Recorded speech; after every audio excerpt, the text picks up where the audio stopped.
Hello everyone, ये आपकी class 6 की जो है सोशल साइंस की बुक है जिसका हम चैप्टर 7 कर रहे थे। तो चैप्टर 7 का मैं 108 पेज नंबर तक कंप्लीट करवा चुकी हूँ। आज हम 109 पेज नंबर से स्टार्ट करेंगे। तो चलिए इस चैप्टर को स्टार्ट कर लेते हैं। तो यहाँ पर आज हम जो है नया टॉपिक कौन सा पढ़ेंगे, वैदिक स्कूल ऑफ थॉट्स। जो भी हमारी विचारधाराएं थी वैदिक के प्रति जो भी थॉट्स थे वो हम पढ़ेंगे। तो Vedic culture also develop many rituals, yajana often read as yajna. जो वैदिक कल्चर था ना वो डेवलप, उसने बहुत सारे रीति रिवाजों को जो है डेवलप किया, जैसे कि जिसे कहते हैं यज्ञ, यज्ञ वगैरह आई, याजना आई, directly towards various deities, god और गॉडेस फॉर इंडिविजुअल और कलेक्टिव बेनिफिट एंड वेलबींग। अब देखिए ये जो है ये रीति रिवाज किसके लिए बने, मतलब देवी और देवताओं के लिए जो भी रीति रिवाज बने वो सारे इंडिविजुअल कलेक्टिव बेनिफिट, वो हमारे सारे बेनिफिट के लिए थे, ठीक है, वेलबींग बेनिफिट के लिए थे, हमारा उससे बेनिफिट था, ठीक है। Daily rituals were generally in the form of prayers and offering to Agni, the deity associated with fire. But those rituals became more and more complex in the course of time. अब इसमें क्या होता था, इन रीति रिवाजों में क्या होता था, हम प्रेयर्स करते थे और अग्नि देवता को हम कुछ ना कुछ अर्पित करते थे, ठीक है। जो भी आग होती थी, अग्नि देवता जो आग जलती थी उसमें हम कुछ ना कुछ अर्पित करते थे। बट ये जो रीति रिवाज है ना, आगे बढ़ते बढ़ते जो है हमारे लिए बहुत ही टफ हो गए, कॉम्प्लेक्स हो गए हमारे लिए। ये जितनी भी पूजा पाठ या रीति रिवाज होते थे ये हमारे लिए आगे चलते चलते जो है बहुत ही ज्यादा टफ होने लग गए। A group of texts known as Upanishads build upon Vedic concepts and introduce new ones such as rebirth, taking birth again and again, and karma, our actions or their result। अब देखिए यहाँ पर एक नया जो है ग्रुप कौन सा है जिसे कहते हैं उपनिषद कहते हैं। उपनिषद में भी जो है वैदिक के कॉन्सेप्ट थे, ठीक है, जिसमें जो है कुछ नई चीजें आई, जैसे कि रीबर्थ आया, टेकिंग बर्थ अगेन, मतलब रीबर्थ मतलब दोबारा बार बार जो है जन्म लेना, और कर्मा मतलब जैसा कर्म करोगे वैसे ही आपके साथ होगा। तो इस तरीके के जो है दो टॉपिक जो है उपनिषद के अंदर आए वैदिक कॉन्सेप्ट से।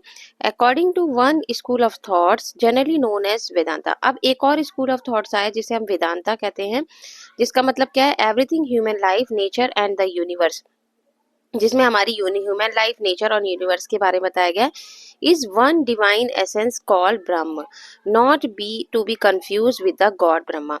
इसमें एक डिवाइन एसेंस था, इसमें एक दिव्य शक्ति क्या थी, ब्रह्म, जिसको हम क्या कहते हैं, ब्रह्म। अब इस ब्रह्म को जो है हमको गॉड ब्रह्मा से रिलेट नहीं करना, ये ब्रह्म जो है क्या है, एक सुप्रीम पावर, जो पावर टाइप की होती है वो है, उसको हम कहते हैं ब्रह्म।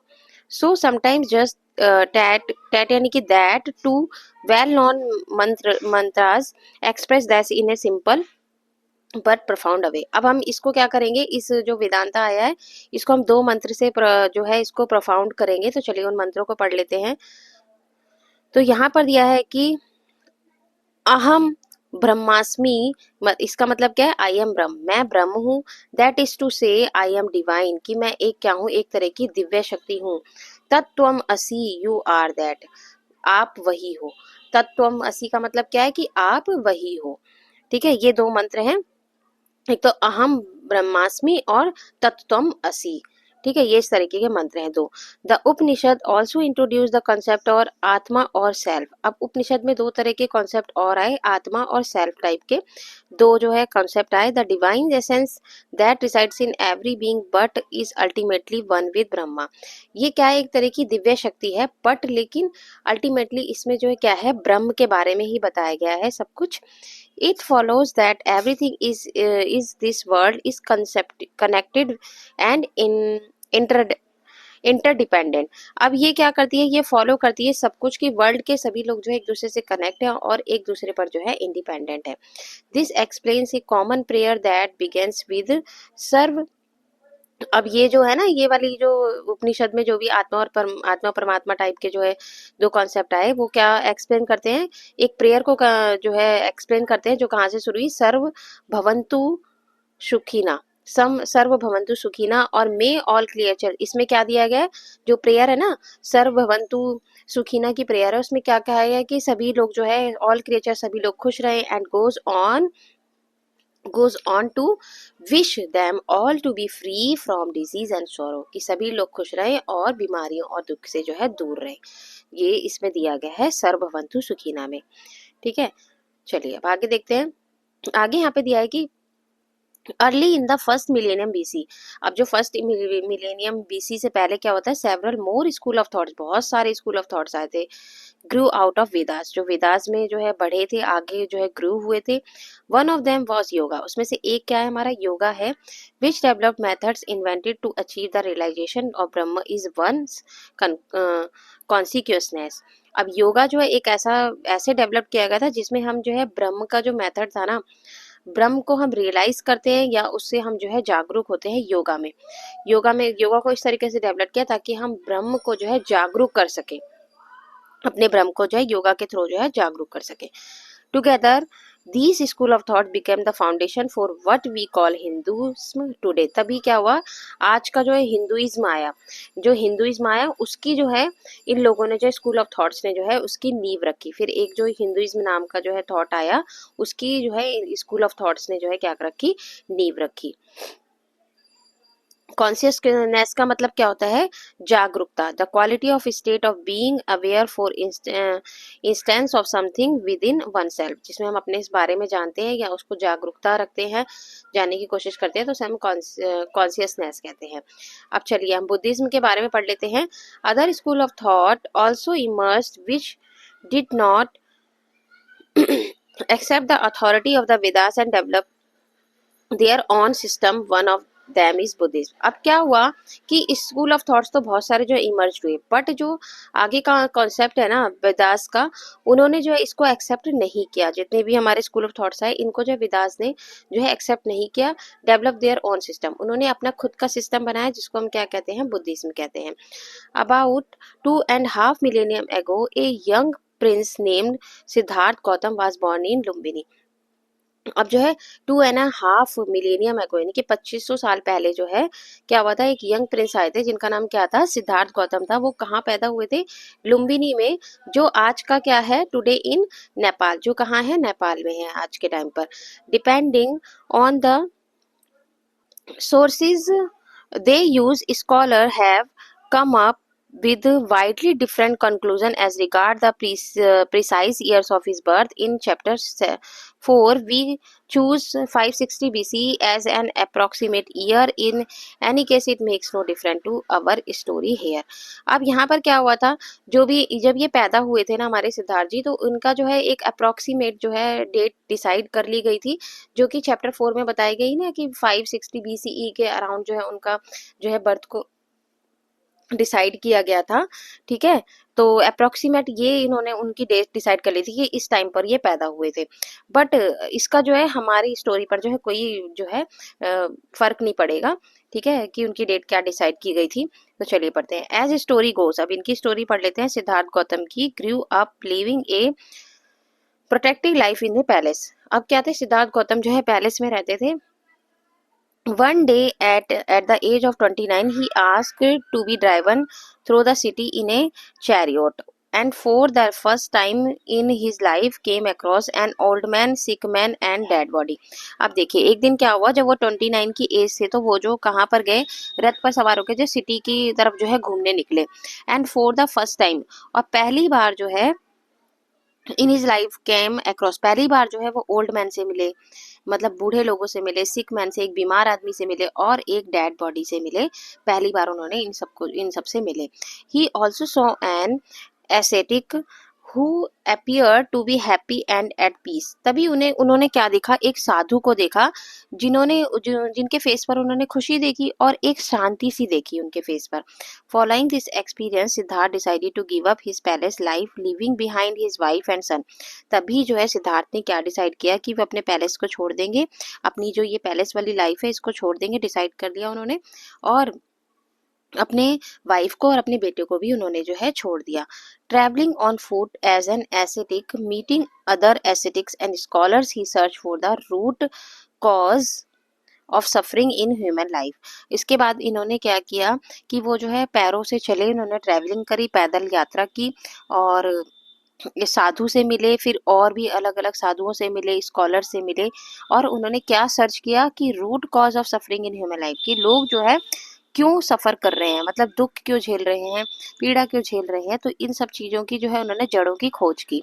After After meditating for many days under a peepal tree at Bodh Gaya today in Bihar, he attained enlightenment. ठीक है, उसके बाद उन्होंने क्या किया कि उन्होंने मेडिटेशन की पीपल ट्री के नीचे बौद्ध गया में, जो आज कहाँ पर है, बिहार में है, ठीक है, उसके नीचे उन्होंने मेडिटेशन की।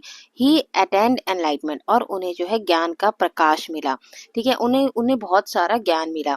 एंड ही रियलाइज्ड दैट अविद्या, ignorance and attachment are the source of human suffering and conceived a method to remove these two causes। और उन्हें क्या ज्ञान मिला कि इग्नोरेंस और अटैचमेंट नाम के जो दो वर्ड है, मतलब जो इग्नोरेंस, किसी को इग्नोर करना या किसी से बहुत ज़्यादा अटैचमेंट हो जाना, इसी से लोग जो है क्या सफ़र कर रहे हैं, दुख वगैरह झेल रहे हैं। मतलब यही दो चीज़ें हैं जिनसे जो है लोगों को दुखी, जिसके कारण से जो है लोग दुखी हैं।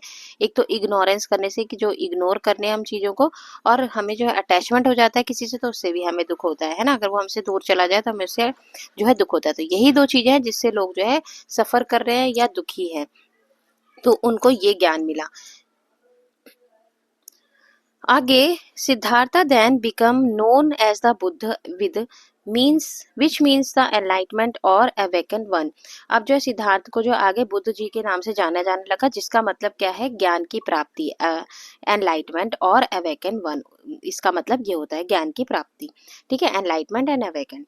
The Buddha started teaching what he had realized, including the idea of ahimsa, which is generally translated as non-violence but originally means non-hurting or non-injuring। अब बुद्ध ने स्टार्टेड किया लोगों को क्या टीच करना, उन्होंने लोगों को रियलाइज दिया, इंक्लूडिंग द आइडिया ऑफ अहिंसा, उन्होंने अहिंसा के आइडिया को इंक्लूड किया, लोगों को रियलाइज करवाया कि हमें अहिंसा नहीं करनी चाहिए, which is generally translated non violence, जिसको हम किस नाम से जानते हैं, नॉन वायलेंस के नाम से जानते हैं, कि हमें वायलेंस नहीं करना है। बट ओरिजिनली मीन्स, लेकिन अभी इसका मतलब क्या है, नॉन हर्टिंग, कि हमें किसी को हर्ट नहीं करना चाहिए और किसी को इंजर नहीं करना चाहिए, घायल नहीं करना चाहिए, मारना या पीटना नहीं चाहिए। नॉन वायलेंस का मतलब ये होता है। He also insisted on A sincere inner discipline, और इसका मतलब भी क्या है, हमें अपने अंदर जो है डिसिप्लिन बना के रखना है। The following sees of his express this simply. अब जो है दो कुछ चीज़ें लिखी गई हैं जिससे उन्होंने अपने इन चीज़ों को एक्सप्रेस किया है। तो ये इन्होंने बताया है कि not not by water is one made pure, through many people many bath here in sacred rivers, but one is pure is whom truth and dharma reside. अब इसका मतलब क्या है, हम कितना भी जो है प्योर पानी में नहा लें, हम कितना भी जो है स्वच्छ जल में नहा लें, लेकिन हम जो है उससे जो है प्योर नहीं होंगे, हम उससे शुद्ध नहीं होंगे। हमारी प्योरिटी किसमें है, कि हम कितना सच बोलते हैं और हमारा कितना धर्म है, मतलब हमारे अंदर जो है कितनी ज़्यादा सच्चाई है, इसमें इससे हमें जो है प्योरिटी मिलेगी, हमें नहाने से प्योरिटी नहीं मिलेगी शुद्ध जल में। Conquering oneself is greater than conquering 1,000 men on the battlefield 1,000 times। किसी को मतलब हजारों लोगों को बैटलफील्ड में, युद्ध की रणभूमि में हराने से हमें जीत हासिल नहीं होती। हमें जीत कहाँ से हासिल होगी, अगर हमने खुद के ऊपर जीत हासिल कर ली, अगर हमने अपने खुद को जान लिया, अपने जीवन को खुद जान लिया कि हम क्या हैं, तभी हमें जीत हासिल होगी। अपने आप को जानने से जो है हमें जीत हासिल होती है, हजारों लोगों को हराने से या मारने से हमें जीत हासिल कभी नहीं होती। ठीक है, आगे पढ़ते हैं। द बुद्धा फाउंडेड द संघा, a community of bhikshus or monks, and later bhikshus or nuns who dedicated themselves to practices and spreading his teaching. His influence on India and indeed the whole of Asia was enormous, as well as we will discover later. It is still perceptible और perceptible today. ठीक है, तो बुद्ध ने क्या found किया, बुद्ध ने क्या community बनाई, एक कम्युनिटी बनाई संघ फाउंड किया, जिसमें कम्युनिटी बनाई उन्हें भिक्षुस की और मॉन्क्स की। ठीक है, भिक्षुस होते थे और मॉन्क्स होते थे, जिनको बाद में जो है भिक्षुनीज और नन्स के नाम से भी जाना जाता है, मतलब लेडीज का भी एक बना था, औरतों का भी एक जो है कम्युनिटी बनी थी। तो मॉन्क क्या है, a man who giving up the usual life in the world dedicates himself to religious or spiritual pursuits। A monk usually takes vows, that is committees himself to follow strict rulers for the discipline life. ठीक है, इसमें क्या होता है, Monks, monk कौन होते हैं, जो भी साधु वगैरह होते हैं, उनको, उनकी जो भी कम्युनिटी बनती है उनको हम मॉन्क बोलते हैं। तो इसमें उन्होंने जो है वचन लिए कई सारे, ठीक है, अपने लिए डिसिप्लिन लाइफ बनाई। ठीक है, और जो नन्स होती हैं, ये फीमेल, जो भी फीमेल साधुज होती हैं उनको हम नन्स बोलते हैं। ठीक है,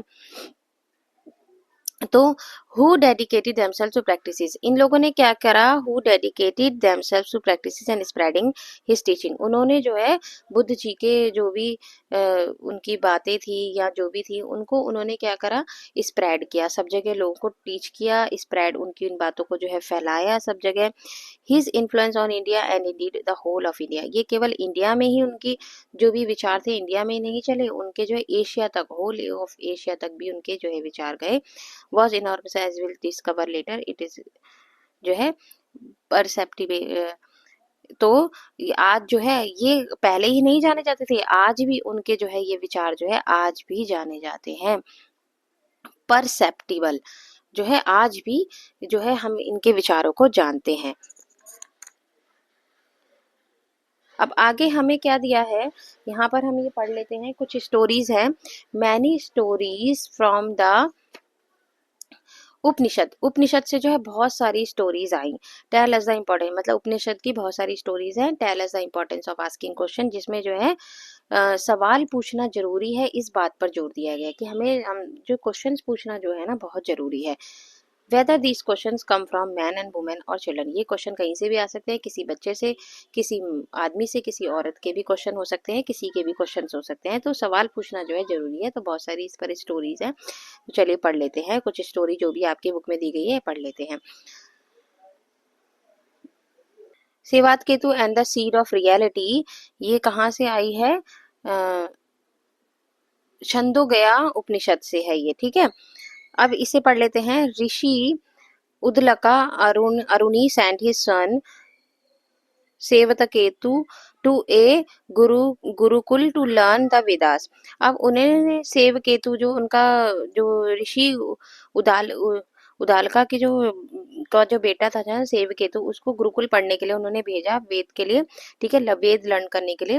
वैन सेवकेतु रिटर्न 12 ईयर्स लेटर, जब सेवकेतु जो है 12 साल बाद वापस आए, तो his father realise he had become very proud of his learning, कि उन्हें जो है उनके जो फादर हैं उदलका, उन्होंने ये देखा कि उनके बेटे को जो है बहुत ही घमंड हो गया अपनी लर्निंग पर, जो भी वो सीख कर आया ना उस पर उसको घमंड हो गया। So Uddalaka tested his with question on the nature of Brahma, तभी उदलका ने क्या करा, अपने बेटे से जो है क्वेश्चंस पूछे ब्रह्म के ऊपर। Which Shvetaketu could not answer, जिसका जो है सेवकेतु आंसर नहीं दे पाया। Uddalaka proceeds to explain how Brahma though invisible is everywhere, फिर उदलका ने उनको एक्सप्लेन किया कि ब्रह्म ऐसी चीज है जो इनविजिबल हमें दिखाई नहीं देती लेकिन सब जगह होती है। Just as the seed of banyan fruit seems empty when you open it, जैसे बनियान ट्री का, बनियान के सीड्स को जब हम ओपन करते हैं तो वो खाली दिखता है हमें अंदर से। It but already contains the future banyan tree, लेकिन उससे जो है एक बनियान ट्री भी बनता है। उस बीज से क्या होता है, एक बनियान ट्री, जब उसे ओपन करते हैं तब तो वो हमें कुछ भी उसके अंदर नहीं दिखाई देता, लेकिन उससे एक बहुत बड़ा बनियान ट्री बनता है। और just as all kinds of different pots can be made out of the same clay, इसी तरीके से जिस प्रकार से एक मिट्टी से जो है बहुत सारे बर्तन बनाए जाते हैं, पॉट्स बनाए जाते हैं, उसका मेन सोर्स क्या है, एक मिट्टी है। Similarly everything around has emerge from the same essence ब्रह्म, इसी तरीके से हमारे चारों तरफ जो हम जिससे बने हुए हैं वो क्या है, ब्रह्म है। He concluded his teaching with these words, उन्होंने अपने जो है इस टीचिंग को कुछ वर्ड से जो है कंक्लूड किया कि everything consist of this subtle essence you are that Shvetaketu, कि जिससे तुम बने हो ना, जो तुम्हारे अंदर इस टाइम पे घूम रहा है, यू आर दैट सेवकेतु, मतलब जो ब्रह्म है ना उसी से तुम बने हो, वो हमारे चारों तरफ घूम रहा है। चलिए अब दूसरी स्टोरी पढ़ लेते हैं। दूसरी स्टोरी है नचिकेता एंड हिज क्वेस्ट की है, ये कथा उपनिषद से ली गई है। तो once a man was giving away all his possesses in a ritual, अब जो है एक जो एक आदमी था ना, जो जिसमें क्या था कि जो पोजेशन मतलब होता है जो सब पर कंट्रोल होता है जिसका, तो इस तरीके का रिचुअल था उसको। As his son Nachiketa cap, जो सब पर कंट्रोल कर सकता था, मतलब इस तरह का रिचुअल था उस आदमी के अंदर। तो एज हिज सन, उसका जो सन था ना Nachiketa, kept asking him which god he could be offered to, the father become angry and answered। Nachiketa जो उसका बेटा है वो उनसे क्वेश्चन करता है कि which god he would be offered, कि हमें जो है गॉड क्या ऑफर्ड करते हैं। अब उनके फादर जो है गुस्से में बोलते हैं आई गिव यू टू यम, मैं जो है तुम्हें जो है यम को दे दूंगा। अब वो गुस्से में आंसर देते हैं अगर तुम ऐसे क्वेश्चन करोगे तो मैं तुम्हें यम को दे दूंगा। That is to to is to the god of that, जो क्या क्या है, जो मृत्यु के देवता है, मैं उनको तुम्हें दे दूंगा। नचिकेता कहते हैं then proceeds to Yama world and after a long wait met the mighty god, one question was on his mind. अब नचिकेता देन प्रोसीडेड, नचिकेता जो है पहुंचते हैं यम के वर्ल्ड में पहुंच जाते हैं। अब क्या होता है, नचिकेता जो है यम के वर्ल्ड में चले जाते हैं, मतलब उनके यम के पास चले जाते हैं। And after a long wait, और कुछ देर जो है वेट करने के बाद मेट द माइटी गॉड, वो गॉड से मिलते हैं। और उनके दिमाग में जो एक क्वेश्चन जो है अराइज होता है, क्वेश्चन आता है उनके दिमाग में। क्या क्वेश्चन आता है कि what happens after the death of the body. वो उनसे पूछते हैं कि जब कोई किसी की मृत्यु हो जाती है तो उसकी बॉडी का क्या होता है। तो यम ट्राई टू अवॉइड आंसरिंग, अब यम क्या करते हैं, उसके आंसर को अवॉइड करने लगते हैं, उसका आंसर नहीं देते उसके क्वेश्चन का। बट द बॉय परसिस्टेड, लेकिन बॉय जो है वो परसिस्ट करता रहता है, पूछने की कोशिश करता रहता है। Please Yama explain that the atma or self is hidden within all creatures. अब जो है उसके बाद जो है यम कहते हैं, अब यम एक्सप्लेन करते हैं उनको, वो बार बार पूछते रहते हैं तो यम एक्सप्लेन करते हैं कि आत्मा और ये जो हमारी आत्मा होती है वो छुपी हुई होती है हर किसी के अंदर। ये हमारी आत्मा और जो हम खुद होते हैं ना सेल्फ, वो हमारे अंदर जो है छुपी हुई थी, हर क्रिएचर्स के अंदर होती है, बट वो छुपी हुई होती है। It is neither born nor does it die, जो ना तो कभी पैदा होती है और ना ही मरती है। ठीक है, ना तो जन्म लेती है और ना ही मरती है। इट इज इमोर्टल, वो क्या होती है, अमर होती है, इमोर्टल होती है, अमर होती है। Having acquired this profound knowledge Nachiketa returns to his, अब ये नॉलेज लेकर जो है Nachiketa return to his father, अपने फादर के पास दोबारा वापस आ जाता है। हु वेलकम्ड हिम जॉयफुली, जो उसका जॉयफुली वेलकम करते हैं। उसके क्वेश्चन का आंसर मिल गया उसको। चलिए अब आगे देखते हैं। आगे दिया है the debate of Gargi and Yajnavalkya. अब एक डिबेट था गार्गी और यज्ञवल्क्य के बीच में, जो कि कथा हमें कहाँ से ली गई है, बृहदारण्यका उपनिषद से ली गई है। Once the wise king Janaka announced a prize for the winner of the philosopher debate। अब एक वाइस किंग थे, चालाक थे, जिनका नाम क्या था, द किंग जनक थे, जो एक राजा थे जनक, जिन्होंने अनाउंस किया था, प्राइज अनाउंस किया था कि फिलोसफर डिबेट में जो भी जीतेगा उसको जो है प्राइज मिलेगा। अब यज्ञवल्क्य ए रिनॉन्ड ऋषि, यज्ञवल्क्य क्या थे, एक ऋषि थे, came to the king's court, अब वो किंग के कोर्ट में डिफीटेड मैनी स्कॉलर्स, उन्होंने बहुत सारे स्कॉलर्स को हरा दिया। अंटिल गार्गी ए ऋषि का, एक जो है गार्गी ऋषि का थी, उसको छोड़कर आज की a serious of question on the nature of the world. अब उसने गार्गी ने क्या किया, क्वेश्चन किया, ठीक है, नेचर ऑफ द वर्ल्ड पर, and finally on the nature of the Brahman, और ब्रह्म पर भी उसने क्वेश्चन किया।